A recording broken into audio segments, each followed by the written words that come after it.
안녕하세요. 이렇게 글을 써보는 게 처음이라 어색하니 날씨 얘기부터 할까 해요. 요즘 날씨가 많이 쌀쌀해졌는데요. 다들 꼭 여미고 다니시나요? 저는 다행히 감기 걸리지 않고 잘 지내고 있습니다. 먼저 제 소개를 드리자면 저는 40대 초반에 조그마한 카페를 운영하고 있는 여성입니다. 동네 카페라 수입이 많지는 않은지라 코인 세탁방도 함께 운영하고 있는데요. 늘 회사에서 벗어나 카페든 무엇이든 제 사업을 하는 게 꿈이었기에 지금의 생활에 무척 만족하고 있습니다. 다만 손님이 없을 땐 좀 무료하고 심심한 감이 있는데요. 그래서 일을 할 때 라디오처럼 들을 수 있는 이 사연 채널을 애청하고 있습니다. 늘 생생한 목소리로 사연을 전해주시는 성우님들의 팬이기도 하고요. 오늘은 책택될지 모르는 제 이야기를 보내볼까 하여 카페 구석 컴퓨터 앞에 자리를 잡았는데요. 왜 이렇게 떨리는지 모르겠네요. 지금은 이혼을 하고 모든 과거를 뒤로하고 잘 살아가고 있지만 저는 굉장히 악몽 같은 30대를 보냈답니다. 그리고 지금은 그 시절의 이야기를 해보려고 합니다. 굳이 글로 풀어내는 이유는 이제 제 마음도 정리가 되었겠다. 제 이야기를 통해 누군가가 도움을 얻었으면 좋겠다는 마음에서예요. 혹시나 저와 같은 실수를 하지 않길 바라는 마음으로 써봅니다. 그런 부족한 글솜씨지만 인생 선배님들 끝까지 들어주시길 바라며 시작해 볼게요. 저는 30대 초반, 이제는 전 남편이라고 호칭해야 할 남편을 만났습니다. 남편은 당시 근방에 작은 일본식 술집을 운영하고 있는 남자였고 저는 고객 응대 업무를 하는 평범한 회사원이었는데요. 저희 회사 회식을 그곳에서 많이 하여 왕래하다 보니 감정이 싹트게 되었답니다. 하지만 3년의 연애 끝에 결혼을 하고 나서 악몽이 시작되었어요. 그 시작은 전 시부모님이었고요. 호칭은 편하게 남편 시부모님이라고 칭할게요. 시부모님은 딱히 잘날 거 없는 자신의 장남아들, 즉 저희 남편을 무척이나 편애했답니다. 저는 왜 어른들이 아들을 그렇게 좋아하시는지 전혀 이해하지 못했습니다. 실제로 저희 할아버지 할머니나 부모님은 딱히 큰오빠를 편애하지 않으셨거든요. 근데 시부모님은 저희 남편이 아들이란 이유로 그리고 장남이란 이유로 집안의 기둥이라 칭하시며 이뻐하셨습니다. 제가 처음 인사를 드리러 간 날뿐 아니라 상견례에서도 그런 말씀을 하시며 저희 부모님을 견제하셔서 분위기가 무척이나 이상해졌죠. 요즘은 뭐 딸이 아들만 하다. 정작 비행기 태워주는 건 아들이 아니고 딸이다. 그런 말들이 많던데 저는 다 이상한 소리라고 생각해요. 역시 아들이 최고지. 딸은 시집 보내고 나면 출간 외인이거든. 사부인도 동의하시죠? 우리는 어릴 때 다 그런 말 듣고 자랐잖아요. 네? 글쎄요. 저희는 딸을 출가 외인이라고 생각하지 않는데요. 좀 당황스럽습니다만 뭐라고 말씀드려야 할지 모르겠네요. 농담이에요, 농담. 오죽하면 저희 엄마가 당황스럽다고 하셨겠어요. 이때 시어머니의 아들 사랑은 지독하셨답니다. 그런데 시어머니는 지지 않고 상견대장을 나오시면서 굳이 한마디를 더 보태시더군요. 너희 어머님, 아니 안싸도는 생각이 참 독특하신 분이더구나. 우리 집안에서 돈도 더 보태가는 결혼인데 말이야. 그렇다고 뭐 너희 집안을 깎아내리거나 하려는 건 아니고 말이 그렇다는 거야. 또 쪼르르 가서 네 엄마한테 가서 일러 바치지 말고. 시댁은 여유가 좀 있는 집안이었는데 그것 때문에 돈을 더 받고 신혼집을 마련하긴 했습니다만 저는 무척 기분이 상해 그날 집에 돌아가야 할 수밖에 없었답니다. 차마 부모님 얼굴 보기도 미안하고 겸연쩍더라고요. 당시엔 부모님에게서 독립해 혼자 자취를 하며 살고 있었는데 나중에 부모님을 차로 바래다 드리는데 저도 남편도 서로 얼굴을 못 들었죠. 남편은 죄송하다는 말까지 덧붙였고요. 그럼에도 제가 이날의 일을 넘어갔던 건 남편이 저희 부모님에게 진심으로 사과했기 때문입니다. 마음 불편하셨다면 죄송하다고 몇 번이나 짚고 넘어간 게 그나마 제 마음을 풀어지게 해줬죠. 그 이후로도 남편이 시부모님에게 어떤 언질을 따로 한 건지 외려 신혼생활을 시작할 때까지만 해도 시부모님의 간섭이 별로 없으셨답니다. 내심 혹시나 반찬 핑계로 신혼집에 들락거리실까 걱정했는데 다행히 그러지 않으시더라고요. 주변에서 하도 그런 얘기를 많이 들어 걱정하고 있었거든요. 친구들 중 몇은 시부모님과의 고부 갈등 때문에 이혼한 애들도 있었고요. 그런 사람들이 주변에 있다 보니 아무래도 영향을 좀 받을 수밖에 없었죠. 자기야, 미안해. 내가 우리 부모님 입은 잘 단속시킬 테니까 앞으로 자기는 걱정하지 말고 일에만 전념해. 요즘 회사 일도 많다며. 매일 야근해서 속상한데 우리 부모님까지 얹고 싶지 않다. 고마워 여보. 여보밖에 없다. 너무 든든하다. 이때까지만 해도 저희 남편은 그저 무조건 내 편인 너무나 좋은 남자였습니다. 어쨌거나 남편의 중재가 큰 힘을 발휘했고 덕분에 명절날 시댁에 가면 시어머니의 눈초리를 받긴 했지만 이게 어떻다 저떻다 잔소리로 이어지진 않았어요. 그래서인지 어느 순간부터는 저도 시어머니 표정이 어떻든 제 페이스를 유지할 수 있게 되더라고요. 별로 신경이 쓰이지 않아 음식 만드는 것과 같은 할 도리만 하다 오곤 했습니다. 하지만 이런 건 있었어요. 자신의 재력을 과시하기 위해 집안에서도 명품만 고집하며 입고 계신다던가 제가 브랜드 이름을 모르면 대놓고 무시한다던가 하는 일들이요. 아, 네. 저는 그런 거 잘 몰라요.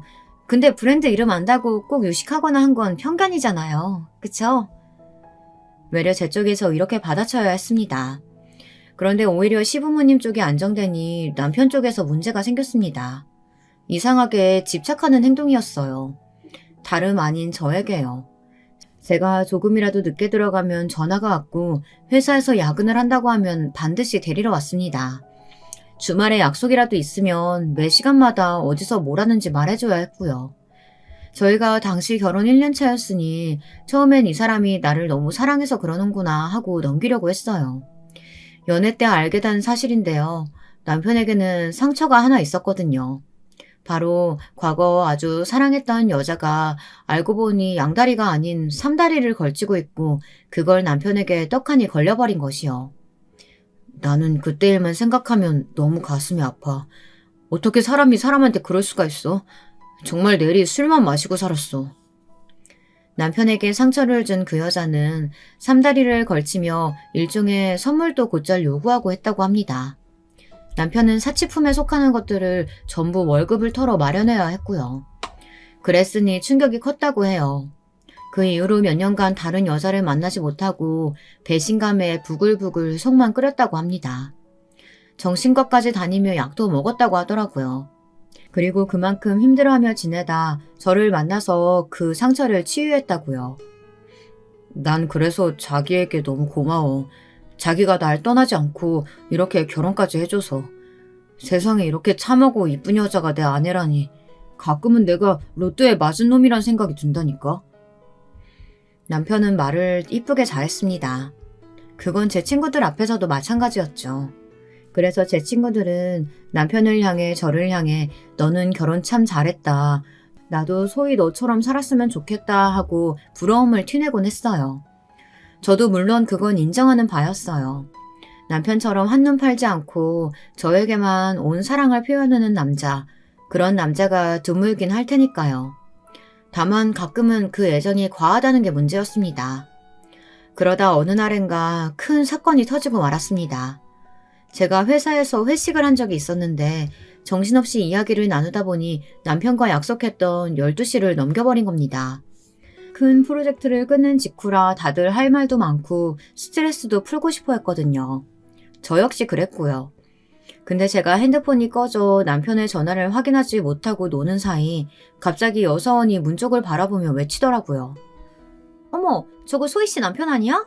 어머, 여길 어떻게 알고 오셨대? 안녕하세요. 아, 네, 안녕하세요. 남편의 얼굴은 이미 무섭게 딱딱하게 굳어져 있었습니다. 심지어 그때 제가 놀라웠던 것은 전 중간에 장소를 이동하는 차에 핸드폰이 꺼져 남편에게 어디서 회식한다고 알려주지 않았거든요. 근데 남편이 어떻게 알고 찾아왔는지 와서는 저에게 왜 전화기를 꺼놓았냐고 하더군요. 순식간에 분위기가 싸해졌죠.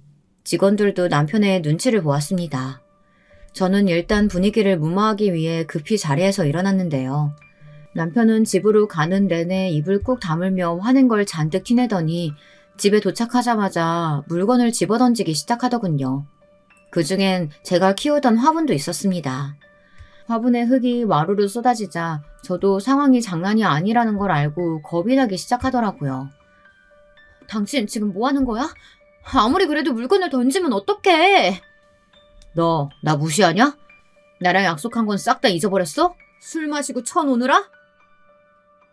점점 남편의 막말이 도를 넘기 시작했습니다. 저 역시 얼굴이 시뻘겋게 달아오름과 동시에 마음속에선 두려움이 스물스물 올라왔죠. 제 앞에 있는 남편의 얼굴이 야차처럼 무척 무서웠거든요. 내 말이 엿같지? 지금 너나 무시하는 거지? 무슨 소리야? 내가 왜 당신을 무시해? 그게 아니고 핸드폰이 꺼지는 바람에 연락 못한 거라고 몇 번을 말해. 그걸 내가 믿으라고? 너 옆에 앉아있던 남직원 걔랑 뭐 있냐? 걔랑 노느라 정신이라도 팔렸어? 전 제 옆에 남자 직원이 앉아있었는지도 몰랐어요. 자리를 서로 바꿔가며 이야기를 나누고 있었으니까요. 근데 남편은 그 짧은 순간 남자의 존재를 확인했는지 곧바로 추궁에 들어갔습니다. 저는 연애 시절 이미 이런 문제로 여러 번 싸운 적이 있었기에 조금 지긋지긋하다는 생각이 들었어요. 이건 을처증 걸린 사람이나 할 법한 행동이지 누가 봐도 정상이 아니잖아요. 구독자분들은 그렇게 생각하지 않으시나요? 그래서 전 남편에게 이번 기회에 할 말을 다 하고자 마음먹었습니다. 여보, 당신이 나 사랑해주는 것도 알겠고 고마워. 근데 이런 식으로 집착하고 물건 집어던지면서 몰아붙이는 거 너무 무서워. 내가 당신을 믿고 사랑하기 때문에 부부가 된 건데 당신이 정작 날 믿지 못하고 이런 식으로 굴면 안 되는 거 아니야? 나 지금 손발이 다 떨려. 후들후들 떨려서 서 있지도 못하겠다고. 당신 이런 모습 너무 낯설어. 이러면 나 당신과 살 수가 없어. 을처증 걸린 사람 같다고. 저도 마음속에 쌓인 것이 많았던 건지 한번 말문이 트이자 본물처럼 쏟아져 나오더군요. 남편은 가만히 저를 바라보고 있다 제가 마지막 을처증 환자와는 살 수 없다는 말을 질러버리자 순간 열받았는지 그만 저를 밀어버렸습니다. 저는 그대로 비명을 지르며 쓰러졌는데요. 하필 제가 쓰러진 쪽이 화분 조각이 있는 곳이라 손에 상처가 나 피가 뚝뚝 흘러버렸죠. 어떻게 당신 지금 나를 친 거야? 남편도 그걸 보고 자기도 아차했는지 뭐라 들을 수 없는 말을 중얼거리다가 외투를 걸쳐 입고 밖으로 나가버리더군요. 정작 자신이 집어던진 물건들은 그대로 두고요. 저는 남편이 던진 화분에 흙을 쓸어 담으며 저도 모르게 자꾸 흘러나오는 눈물을 쏟아냈습니다. 남편에 대한 속상함, 서러움, 무서움, 이 모든 감정들이 혼합되어 있었어요. 그리고 저는 여동생에게 전화를 걸어 이러한 일이 있었다고 털어놓았는데요. 다음날 아침 남편이 갑자기 무릎을 꿇고 제 앞에 앉았더라고요. 미안해 여보. 내가 심했어. 내가 상처가 커서 그래. 당신도 알잖아. 사람에게 한번 배신당하니까 자꾸 못 믿게 되고 의심하게 돼. 미안해 여보. 제발 용서해줘. 나도 내 의지로 어떻게 할 수 있는 게 아니야. 너무 미안해. 남편은 눈물을 흘리며 제발 한 번만 용서해달라며 다시는 물건 던지는 일도 없을 거라고 말했습니다. 물건 던지는 일? 날 친 건 왜 없던 걸로 해? 저는 너무 어이가 없어 그것부터 사과하라고 고래고래 소리를 질렀습니다. 그런데 이때 갑자기 천둥처럼 누군가 문을 두드리는 소리가 들렸습니다. 나가보니 저희 큰오빠였어요. 어떻게 왔나 했더니 여동생한테 오빠가 자초지종을 들은 모양이었습니다. 오빠는 곧바로 남편의 멱살부터 잡더라고요. 야, 이 자식아, 너 내 동생한테 물건을 던져? 어디 귀한 내 동생한테? 이 자식이 이거 완전히 제정신이 아니네. 야, 너 병원에 처박아줘야 정신 차릴 거야? 큰오빠의 기세에 남편이 기가 확 죽었습니다. 그게 아니고요. 아니긴 뭐가 아니야. 내 동생한테 다 들었어. 어디 감히 할 짓이 없어서 물건 던지는 지랄을 떨긴. 여기서 잠깐 저희 큰오빠로 말할 것 같으면 참고로 남편이 무서워할 만했습니다. 오빠는 현재 검사직에 있었고 성질이 워낙 불같은 사람이라 연애할 적에도 오빠의 성격을 남편이 넌지시 알고 있었거든요. 그 누구도 큰오빠를 함부로 건드리지 못했습니다. 어렸을 적부터 그랬죠. 큰오빠가 그렇게 소리를 확 지르자 남편은 설설 기며 제 쪽을 보더라고요. 아, 형님, 어떻게 여기까지... 아무래도 와이프한테 용서를 빌고 있는 중이었어요. 정말 죄송합니다. 죄송합니다. 야, 말이면 단 줄 알아? 어? 만사 열일 다 제쳐두고 달려온 큰오빠는 남편을 하루 종일 내내 쥐잡듯 잡은 후에야 풀어주었는데요. 남편은 큰오빠가 정말이지 무서웠는지 가고 나서도 한참을 절대 안 그럴게. 너한테 손대는 일 같은 거 절대 없을 거야. 하며 손발을 덜덜 떨더군요. 속이 아주 시원했습니다. 며칠 내내 저는 일부러 말도 하지 않고 이혼을 심각하게 고민하고 있다며 대면대면 지냈는데요. 남편은 쥐직은 듯 계속 제 눈치를 보더라고요. 그때 제가 이 일을 그냥 넘기지 말았어야 했는데 저는 눈물을 흘리며 비는 이 사람의 마음이 더 눈에 들어왔네요. 그래서 이 사람도 분명 그러고 싶지 않았을 텐데 사람은 누구나 실수할 수 있지 완벽할 수 없잖아 하며 상황을 합리화해 버렸어요. 당신 하는 말 나 녹음해뒀어. 당신 나한테 한 번만 더 손대거나 집착하면 나 바로 당신하고 이혼할 거야. 알겠어. 아무쪼록 얼결에 그렇게 넘어가 버리고 남편은 한동안 그런 모습을 보이지 않았습니다. 집착도 하지 않고 모든 제 의견부터 존중하려고 들었죠. 제가 친구들과 늦게 들어와도 평소 때와는 다르게 아무 말도 하지 않고 더 놀다 오라고까지 하더라고요. 속으로 다행이란 안도감이 차올랐습니다. 그래, 용서해주길 잘했어. 다음부턴 안 그러겠지. 하는 생각이 들었어요. 오빠한테도 이렇게 말했죠. 오빠, 이 사람 요즘 많이 변했어. 나한테 이제 집착 같은 거 안 해. 그래? 다행이네. 그래도 사람 잘 안 바뀌니까 잘 지켜봐. 오빠의 조언도 잘 새겨들으려 했지만 남편과 사이가 자연스럽게 좋아졌습니다. 당신이 말한 대로 내가 집착이 심하긴 했나 봐. 버리고 다니면 오히려 편해. 내가 당신 의심하고 괴롭게 해서 미안해. 너무 내가 이기적이었어. 아니야. 당신이 알았으면 됐어. 당신 변한 게 너무 기뻐. 오히려 연애 시절 때보다 더 좋았다고 느낄 정도였으니 말 다 했죠. 그러다 나중에 저희 오빠에 대해 남편이 슬그머니 물어봐 오더라고요. 근데 형님 성격이 강한 분인 줄 알았는데 이 정도일 줄은 몰랐어. 원래 그러셨지? 아, 우리 오빠? 오빠에 대해 말해줄까? 참고로 저희 오빠는 어린 시절부터 정의감이 투철한 성격이었습니다. 불의를 보면 참지 못하는 성격 있잖아요. 저희 오빠가 딱 그런 성격이었답니다. 오빠에 관해 생각나는 에피소드가 있는데 오빠 반에 왕따를 당하는 학생이 있었나 봐요. 어느 날 학교 선생님으로부터 연락이 와서 엄마가 학교로 달라가셨다 허망한 얼굴로 돌아오셨어요. 그러시면서 하시는 말씀이 아직도 기억나요. 글쎄 네 오빠가 그 왕따 당하는 애를 구해주겠답시고 학교에서 담배 피고 그 노는 무리들이랑 싸웠다지 뭐니. 그것도 10대 1로 싸웠댄다. 지금 네 오빠도 병원에 있고 걔네들도 다 병원에 있댄다. 아니 우리 큰아들이 그런 성격이었을 줄이야. 일단 병원부터 가야겠으니까 너는 동생이랑 집 잘 지키고 있어. 알겠지? 낯선 사람 오면 문 열어주지 말고. 어린 저는 당시에도 그 사건이 꽤 충격적이었던지 오래오래 기억이 남아 곱씹고는 했습니다. 큰오빠는 자기 가족, 식구를 보호하는데도 열성이었답니다. 아직도 고맙게 느껴지는데요. 저나 여동생이 부당한 일을 당하고 있으면 그 상대가 어른이든 간에 자기보다 나이가 많든 간에 큰오빠는 따져서 사과를 받아내고야 말았습니다. 어린 제게 거스름돈을 주지 않으려고 하는 슈퍼 아저씨에게도 그랬고 낡은 옷을 입고 있다고 놀리는 남자애에게도 주먹을 휘둘러 찍소리 못하게 만들어줬죠. 다음날 그 남자아이는 미안하다고 두 손 두 발 모아 싹싹 빌었어요. 제발 용서해줘. 다신 안 그럴게. 그러니 큰오빠는 저나 여동생에게 늘 든든한 백이었습니다. 남편의 말에 저는 이 에피소드를 말해주며 그러니 오빠에게 거슬리는 행동은 하지 않는 게 좋을 거라고 말해주었죠. 나름의 위협성 발언이었습니다. 남편은 잔뜩 쫄았는지 서둘러 고개를 끄덕이더군요. 이미 전에 저에게 해선 안 될 행동을 했으니 충분히 알아들었을 거였습니다. 형님 무서워서라도 당신한텐 정말 잘해야겠네. 물론 내가 사랑하는 사람이니 잘해야겠지만. 그래 그럼 당연하지. 당신 못하면 나 오빠한테 이를 거야. 장난식의 말에도 남편은 기가 죽었습니다. 오빠의 그 소름 끼치는 호랑이 같은 눈빛이 생각난다면서요.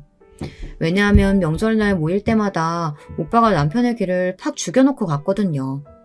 일부러 남편에게 이것저것 시키면서 처가살이의 매운맛을 보여주었는데 남편은 그때마다 극존칭을 쓰며 납작 엎드렸어요.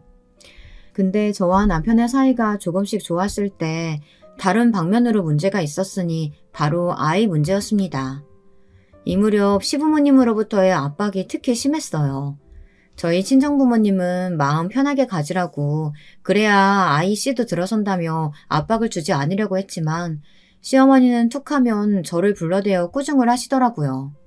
가뜩이나 저도 아이를 갖기 위해 노력했지만 안 되는 게 힘들어 조금 스트레스를 받고 있던 찰나였는데 말이죠. 니네 결혼한 지가 언젠데 아직도 아이가 안 들어서냐? 너 몸 건강한 거 맞지? 산부인과 가서 검진해봤다며. 설마 거짓부렁이 늘어놓는 거 아니냐? 어머님 검진해봤고 저나 이이나 몸에 문제는 없어요. 아직 때가 아니라 생각하고 조금. 때가 아니긴. 그건 네가 판단할 게 아니고 내가 판단할 거야. 너희 이러다 영원히 아이 못 낳고 늙어 죽으면 어쩔래? 우리 아들 손자 못 안겨주고 죽으면 어쩔 거냔 말이야. 나는 절대 그 꼴 못 본다. 너 저번에 내가 먹으라고 했던 한약 먹고 있는 거 맞냐? 에휴, 우리 아들은 건강해서 그럴 리가 없는데.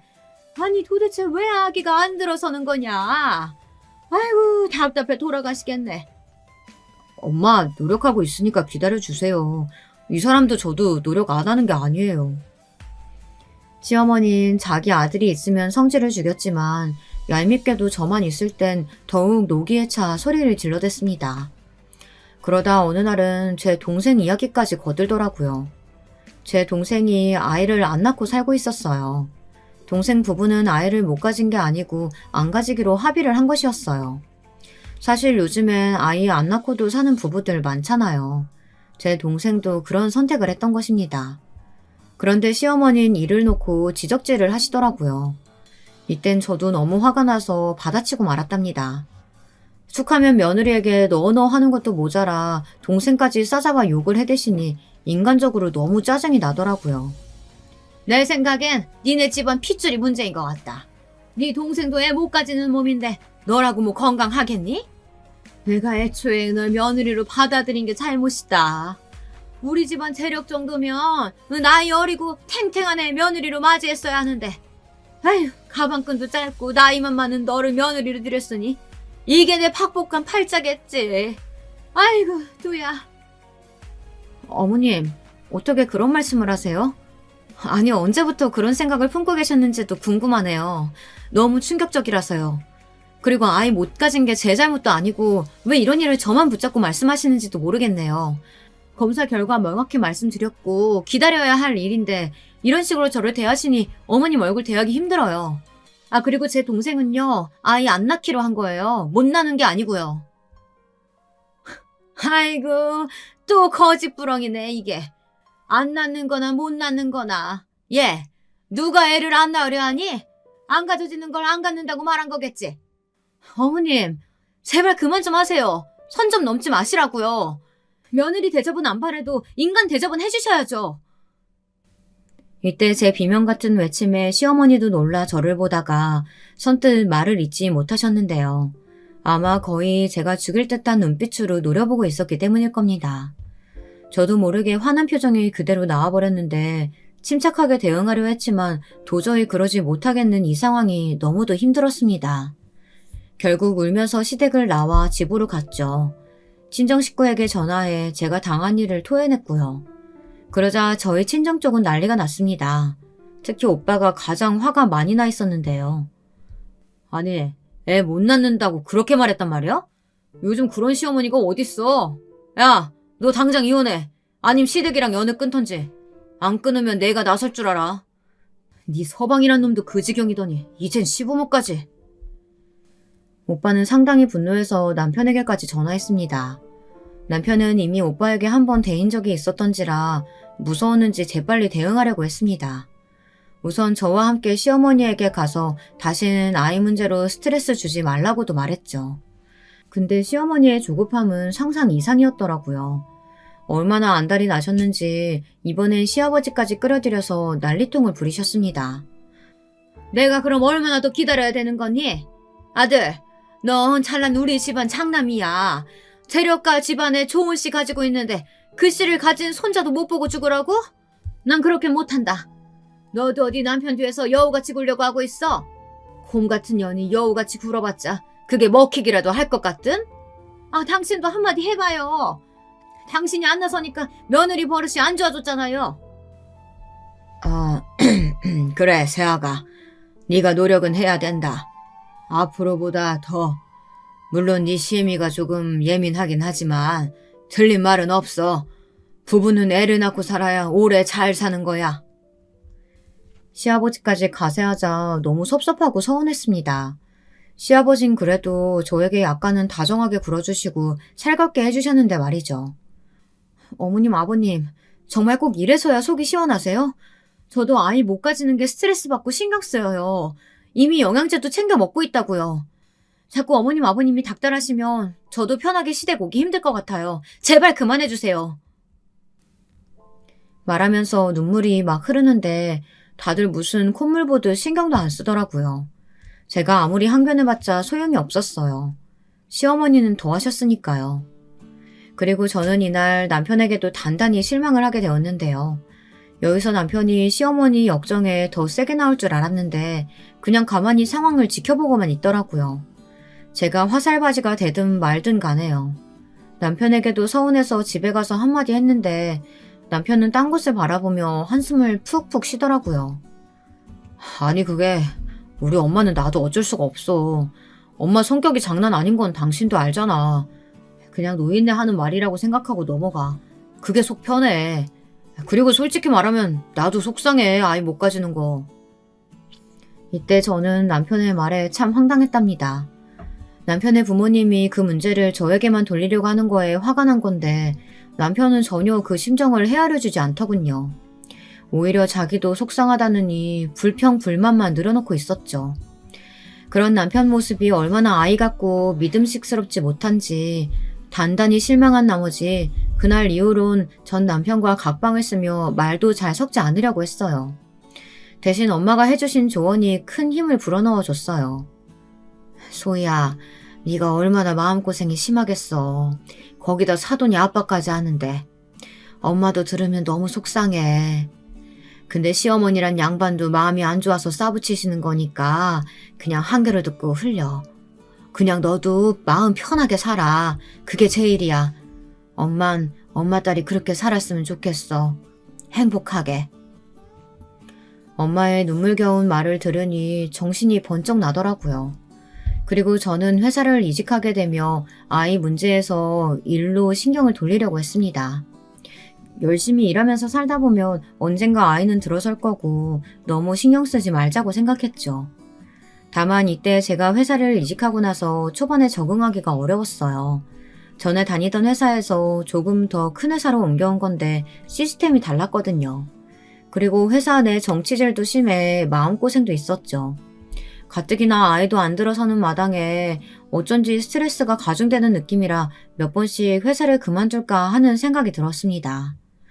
근데 그때 저를 도와주신 저희 팀 팀장님이 계셨어요. 팀장님은 40대 초반에 미혼이셨는데 굉장히 젠틀하고 사람도 좋았어요.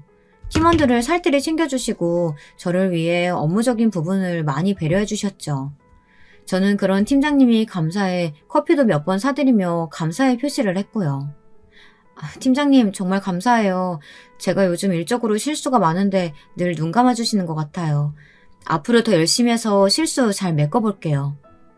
아니에요. 소희씨 열심히 하는 거 다 알고 있어요. 누구나 실수는 하니까 너무 거기에 신경 쓰지 말아요. 팀장님 말은 언제나 힘이 되곤 했습니다. 그런데 어느 날 일이 일어난 거예요. 딱히 숨기려고 한 건 아니었는데 어쩌다 친구와 통화하는 걸 남편이 우연히 듣고 저희 팀 팀장님이 미혼 남성이라는 것, 저를 잘 챙긴다는 것을 알게 되었어요. 그 이후로는 제가 야근하는 걸 좋아하지 않더라고요. 뭐? 또 야근이야? 아니 그 쥐꼬리만한 회사에서 무슨 야근을 그렇게 시켜대는 건데 월급이나 많이 주던가 당신 힘들게. 진짜 짜증나네. 한동안 저희 오빠 때문에 드러나지 않았던 것이 또 시작되었죠. 제 걱정을 하는 척 했지만 속은 빤했습니다. 제가 혹여나 다른 남자와 바람이라도 날까봐 무서워하는 거였죠. 참, 나름 적지 않은 시간 붙어 살았는데도 저를 의심하는 남편이 이해가 가지 않았습니다. 그리고 이 고충을 털어놓을 사람이 뭐 얼마나 있겠어요. 믿을 만한 저희 친정 여동생한테나 간간히 말하며 남편 얘기를 하곤 했죠. 아마 저희 큰오빠 여동생에게 전해 듣고 나서 그때부터 남편을 벼르고 있었던 것 같습니다. 나중에 정말 제게 큰 일이 일어났을 때 오빠가 그토록 뒤집어진 건 이것들이 모두 쌓여 폭발했기 때문이죠. 시간이 흐르면서 전 회사에서도 어느 정도 적응에 성공해 인센티브도 받고 승승장구를 하고 있었습니다. 시어머니나 남편은 제가 회사를 그만두길 바라는 눈치였지만요. 그러다 언젠가부터는 남편이 적극적으로 밀어붙이기 시작하더라고요. 제가 회사 프로젝트를 맡으면서 야근을 많이 하던 시점부터는 대놓고 말하기 시작했습니다. 당신 꼭 회사 일 해야 되나? 우리 애 못 가지는 것도 그렇고 당신이 회사에서 스트레스 받으면 몸에 안 좋은 영향 갈 수도 있잖아. 그만두는 게 낫겠어. 내가 일을 안 하면 돈은? 당신 벌어오는 돈만으로는 부족한 거 알잖아. 요즘 당신 가게 장사도 잘 안 돼서 알바생도 잘라야 하는 판국인데. 그건 내가 어떻게든 책임질게. 그러니까 나 믿고 회사 그만둬. 그게 훨씬 우리한테 이득이라니까. 당신 나 못 믿어? 내가 당신 책임진다고. 그러니까 회사 관둬. 고집 좀 그만 부리고. 내가 무슨 고집을 부린다고 해. 남편이 계속해서 회사를 그만두라고 했는데 낮이고 밤이고 하루에 12번씩 그 이야기를 해대니 신경이 쓰이더라고요. 싸움도 너무 잦아지고요. 그리고 저도 그때쯤엔 아이를 바라는데 일을 너무 무리하게 해서 혹시 안 생기는 건가 이런 의심이 있었어요. 결국 고민 끝에 어느 날 이 문제를 팀장님에게 말하며 회사를 그만두어야겠다고 말했는데 팀장님께서 무척 아쉬워하셨습니다. 소희 씨 같은 직원이 있어서 내가 늘 든든했는데 너무 아쉽네요. 그래도 소희 씨 입장 이해해요. 항상 내 옆에서 고생해주고 함께해줘서 고마웠어요. 네, 팀장님. 저도 많이 배려받은 것 같아요. 정말 감사했어요. 그리고 퇴사날 제게 장문의 카톡으로 수고했다는 내용을 전달하셨는데 이것이 나중에 일어날 큰 사단의 단초가 될지는 몰랐습니다. 그날은 좋은 일과 최악의 일이 함께 일어난 날이었습니다.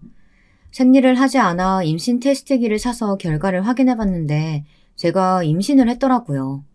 아, 드디어 성공했구나. 너무 기뻐서 펄쩍펄쩍 뛰며 친정 식구들에게 먼저 연락을 돌리고 남편이 오면 깜짝 놀래켜줘야겠다는 심산으로 기다리고 있었습니다. 케이크와 촛불까지 준비했어요. 원래라면 남편이 준비해야 하는 게 맞겠지만 저 나름대로 너무 기뻐서 소소하게라도 자축하고 싶었거든요.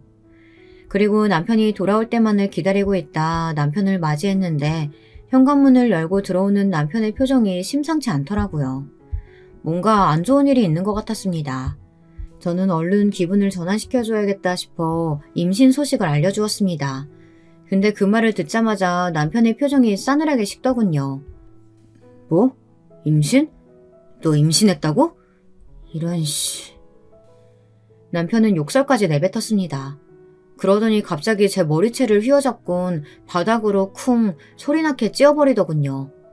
너무 놀라 전 정신없는 와중에 그만하라고 외쳤지만 남편은 아랑곳 않고 막말을 뱉기 시작했습니다. 너 그 새끼에 뵌 거지? 아님 어떻게 네가 임신을 할 수 있어? 나랑 부부관계도 없었는데 어떻게 애를 뱉냐고? 아빠 그만해 여보. 너 네 침장 너 그 새끼가 이상형이라고 했잖아. 걔랑 붙어먹은 거잖아. 네가 사람이냐? 남편은 그러면서 제 배를 마구 발로 짓눌렀습니다. 막을 새도 없었어요. 어떻게든 배만큼은 보호하고 싶었지만 그러기에 남편의 힘은 너무 강했습니다. 저는 그대로 기절해버렸고 눈을 뜨니 병원 천장이 보였습니다. 옆엔 친정 가족들이 서 있었습니다. 이상하게 오빠만 자리에 없었죠. 제가 깨어난 걸 보자 엄마가 소리를 지르며 의사 선생님을 부르셨어요. 상황을 들어보니 이미 제가 실려왔을 때부터 몸에 너무 상처가 많았고 의식도 없었다고 하더라고요. 그제야 제 몸을 확인했는데 정말이지 상처 투정이었습니다. 상처로 빼곡해 눈 뜨고 볼 수가 없을 지경이었죠. 절로 눈물이 나오더라고요. 그러다 불현듯 아이 생각이 나 제가 엄마에게 아이는 어떻게 되었느냐고 물었더니 말씀을 못하시고 그 자리에서 소리 없이 흐느끼시더군요. 그때 알았습니다. 제게 아이가 없어졌다는 사실을요. 소중한 내 아이가 하늘나라로 떠나버렸다는 것을요. 내 뱃속에서 3개월을 더 산 아이가, 그렇게 기다리던 아이가 떠나버리다니 믿을 수 없고 받아들일 수 없어 몇 번을 재차 물어야 했습니다. 당시 남편은 저와 부부관계가 없다고 착각하고 있었는데 아니었습니다. 아이는 생긴 지 3개월이 넘었었고 남편과 냉전 전에 생긴 아이였습니다. 제가 아니라고 말했지만 남편은 끝내 믿지 않았고요. 나 네 핸드폰도 다 찾아봤어. 둘이 알콩달콩 문자 주고받으니 좋지? 회사 나온 것도 걔랑 연애하려고 나온 거지? 이 사악한 년. 너처럼 사람 뒤통수 치고 가정 말아먹는 년들이 있어서 나 같은 피해자들이 생겨난 거야. 너 같은 년은 죽어야 돼. 몰랐지만 심지어 남편은 제 핸드폰까지 감시하고 있었습니다. 을처증을 가진 남편 때문에 저는 아이를 잃었고요. 엄마, 그럴 리가 없어요, 엄마. 우리 아이가 거짓말이라고 말해줘요, 제발. 저는 끔찍한 통증을 느끼며 며칠을 내리 앓았습니다. 그리고 마음이 차분히 진정되자 당장이라도 남편을 찾아가 때려 죽이고 싶은 충동이 일어나더군요. 저조차도 무섭게 느껴질 욕구가 치솟는데 막상 방법을 몰라 막막하고 지옥이었습니다. 옥상으로 올라가 몸이라도 던지고 싶을 정도로 지옥이었어요. 남편으로부터 끔찍한 일을 당한 충격, 아이를 잃은 충격, 그 모든 것이 겹쳐져 무력했던 제 자신에 대한 분노가 솟아올랐습니다. 그런데 그때 시부모님이 찾아왔습니다. 시어머니는 과일 주스 하나를 덜렁거리며 제게 건네더니 이런 말씀을 하시더군요. 남자들이 한 번씩 그럴 때 있잖아. 걔가 다혈질이라 그래. 그러니까 네가 좀 봐주고 참아줘라. 정말 이 한마디에 꼭지가 도는 줄 알았습니다. 말로 인해 사람이 미칠 수 있다는 걸 몸으로 알겠더라고요. 지금 뭘 하시는 거예요? 저는 지금 아이를 잃었어요. 이런 말을 병실까지 와서 하는 이유가 대체 뭐예요? 설마 제게 남편을 용서하고 선처하라고요? 시어머니는 이 말에 병실이 시끄러워진다며 조용히 하라고 말하시더군요. 어떻게 그 상황에 사람이 진정할 수 있을까요? 제가 더 난리를 피우려고 하자 시어머니는 봉투 하나를 집어던지더군요. 그러면서 이 돈 받고 넘어가 달라고 말하더군요. 결국 이 말을 하기 위해 병실에까지 친히 납셨던 겁니다. 저는 봉투를 시어머니 얼굴에 집어던지며 말했습니다. 이 돈 봉투 받고 입 닥치라고요? 미안하지만 안 되겠네요, 아줌마. 나 당신 아들 고소해서 사람 때리면 어떻게 되는지 똑똑히 보여줄 거예요. 이게 입만 살아선? 너 지금 뭘 믿고 아줌마 하며 버릇없이? 너야말로 혼나볼래? 우리 집안 재력 그간 덕봤으면 이 정도는 넘어갈 줄도 알아야지. 개집애가 남자한테 혼 좀 난 거 가지고 요란을 떨어. 실로 어이가 없었습니다. 제가 언제 무슨 시댁의 덕을 봤다고 저런 말씀을 하시는지, 아니 설마 예전에 시계 받은 걸로 저런 말을 하나 싶었습니다. 전에 시어머니가 결혼 초 저를 길들이기 위해 명품 시계라며 하나 주신 적이 있었거든요. 지금 무슨 말 하시는 거예요? 설마 그깟 시계요? 언니 무슨 일이야? 복도까지 소리 나길래 들어왔는데. 그런데 그때 물을 뜨러 갔던 여동생과 저희 엄마가 다가왔고 시어머니를 보자마자 흥분을 감추지 못했습니다. 특히 봉투를 보고선 이게 뭐냐고 묻는데 시어머니도 저희 친정 식구들 얼굴은 차마 못 보겠는지 시아버지 손을 잡고 주랭랑을 치더라고요. 저는 꽁지 빠지게 도망가는 그 뒷모습을 보다 그만 울음이 차올랐습니다. 너무 억울하고 참혹하더라고요. 그래서 울고 있는데 문득 오빠가 제게 전화를 걸어왔어요. 오빠의 목소리에 날이 서 있다는 걸 느낄 수 있었습니다. 내가 가만두지 않을 거야. 그 자식 탈탈 털어서 아주 반 죽여놓을 거야. 어떻게 할 건데? 내 성격 알잖아. 끝을 볼 거다. 그 집안 다 몰락시켜버릴 거야. 몰락. 그 단어가 귓가에 딱 꽂혀 들어왔습니다. 오빠, 제발 그렇게 해줘. 순간 제 입에서도 그 말이 나가더라고요.